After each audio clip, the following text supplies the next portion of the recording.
আজকের দিনটা অন্য সব দিনের মতোই ছিল, কিন্তু হঠাৎ জুমিকে খুব দুর্বল লাগতে শুরু করল। সে ধীরে ধীরে হাঁটছিল, শরীরটা গরম, চোখ বন্ধ হয়ে আসছে। রেক্সো প্রথমে বুঝতে পারে না, কিন্তু জুমি যখন হাঁটতে হাঁটতে থেমে যায়, তার ছোট্ট মুখটা কেঁপে ওঠে, তখনই রেক্সো ভয় পেয়ে যায়।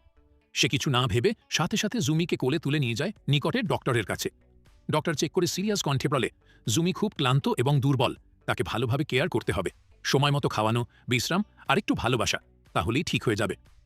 রেক্সো মাথা নেড়ে সব কথা মন দিয়ে শোনে।